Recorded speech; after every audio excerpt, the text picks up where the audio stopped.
जैसा कि साहब क्वेश्चन में दिया गया है, in the given figure D parallel to B C and A D is to D B equal to 5:3, then what is the value of D upon B C. हमको साहब question में दिया गया है कि D parallel to B C, ये D जो है बी सी के पैरेलल है, और साहब दिया गया है A D is to D B, A D और डी बी इसका और इसका जो रेशियो है वो 5:3 का है, 5:3 का है। तो हमको साहब पता करना है D is to B C, D upon B C, D और बी सी की वैल्यू हमको पता करना है। तो आइए साहब क्वेश्चन को सॉल्व करते हैं।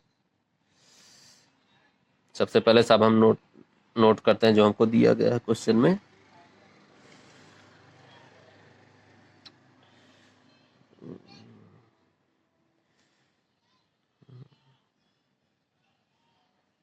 Given in the question,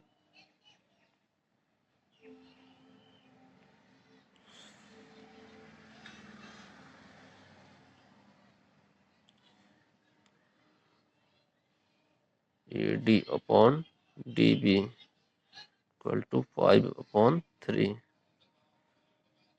AD और DB हमारा किसके इक्वल है, 5/3 के। अगर साहब हमको इसमें निकालना क्या है, D upon B C, D और बी सी की वैल्यू हमको फाइंड करनी है। तो अगर साहब हम इसको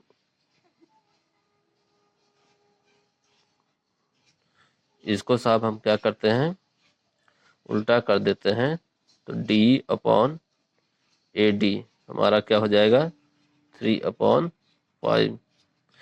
ऐसा क्यों किया साहब, अगर हमको पता करना है डी अपॉन बी सी, तो यहाँ से अगर साहब हम दोनों साइड में अगर 1 ऐड कर देंगे तो यहाँ से हमारा ए डी और प्लस डी बी दोनों साइड हमारी, हमको क्या करना है, अगर हम ए डी और डी बी को ऐड कर दें तो हमारी ये पूरी लाइन हो जाएगी ए बी। और इसी अगर जब हमारी ये लाइन ए बी हो जाएगी तो हम क्या लगा सकते हैं साहब, ये ट्रायंगल ए डी ई और ए बी सी में हम लगा देंगे सिमिलरिटी, और जैसे सिमिलरिटी लगा देंगे तो हमारा वहाँ से डी अपॉन बी सी की वैल्यू हमको फाइंड हो जाएगी। तो साहब इसमें हम ऐड करते हैं 1, एडिंग 1 ऑन बोथ साइड्स, जैसे ही साहब इसमें हम 1 ऐड करेंगे तो हमारा क्या हो जाएगा, D B upon A D plus 1 equal to 3/5 plus 1। तो डी बी अपॉन इस यहाँ क्या हो जाएगा हमारा ए डी, यहाँ क्या हो जाएगा पूरा A D equal to 3 + 5 equal upon 5। यहाँ से साहब क्या हो जाएगा, 3 और 5 हमारा हो जाएगा 8/5। और साहब D B plus A D, इसकी जगह हम क्या लिख सकते हैं, D B plus A D, ये डी बी और ए डी अगर इन दोनों को मिला दे साहब इसको और इसको, तुम्हारी पूरी लाइन क्या आ जाएगी ए बी। तो हम इसकी जगह D B plus A D की जगह हमने क्या लिख दिया साहब, ए बी। तो यहाँ हमने क्या लिख सकते हैं, A B upon A D equal to 8/5।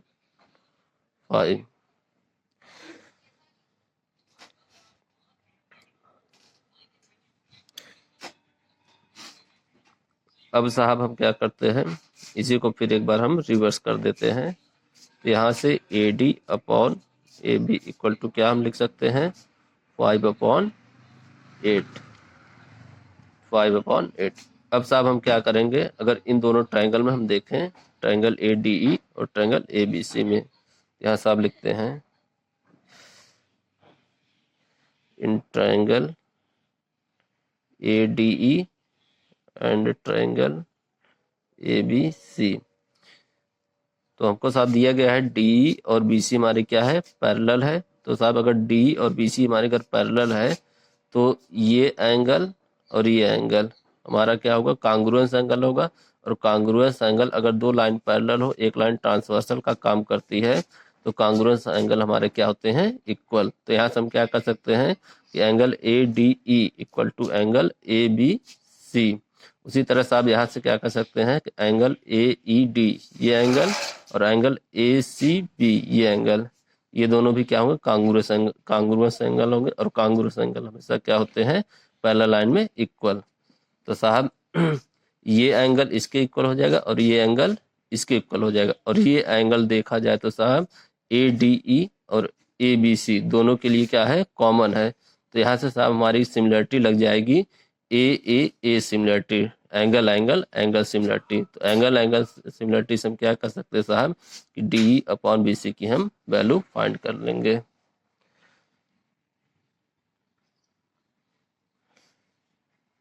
तो साहब इसको लिखते हैं, सिंस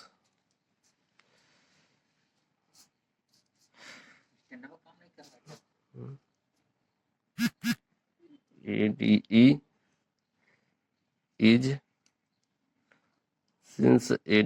is similar to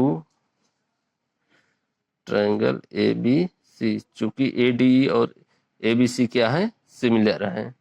तो यहाँ से हम क्या कर सकते हैं, और कैसे सिमिलर है साहब, इसको हम लिख देते हैं from angle angle angle similarity.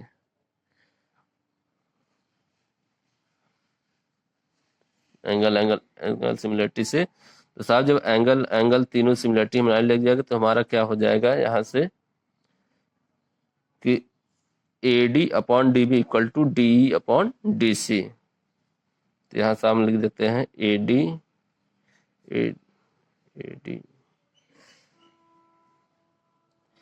यहाँ से क्या लिख सकते हैं साहब, DE upon BC equal two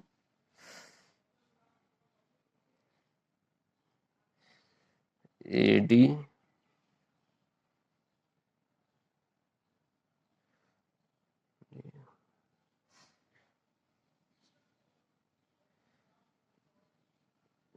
upon AB, DE upon BC equal to AD upon AB equal to हमारा क्या है साहब, AD अपॉन AB की वैल्यू यहाँ से हम क्या करेंगे, हमारी यहाँ से साहब हम यहाँ पे क्या कर देंगे, 5/8। तो यहाँ सब हमारा क्या हो जाएगा,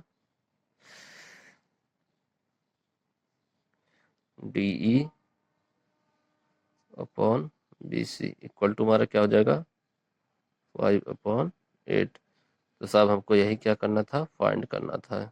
तो आपने देखा साहब ये कैसे हमारा प्रूफ हुआ, DE upon BC equal to 5/8। यही साहब हमको इसकी वैल्यू पता करनी थी। तो साहब ऑप्शन से हमारा ऑप्शन A 5/3 ये होगा नहीं, ऑप्शन B हमारा 5/8 है। तो साहब हमारा कौन सा ऑप्शन यहाँ से होगा, 5/8। ऑप्शन C 3/4 ये भी नहीं होगा, और ऑप्शन D 2/3 ये भी नहीं होगा। तो सब आपने देखा कितना आसान सा क्वेश्चन था। हमने क्या किया है, केवल इसमें हमने एंगल ADE और ABC में हमने सिमिलरिटी लगा के इसका आंसर पता कर लिया है।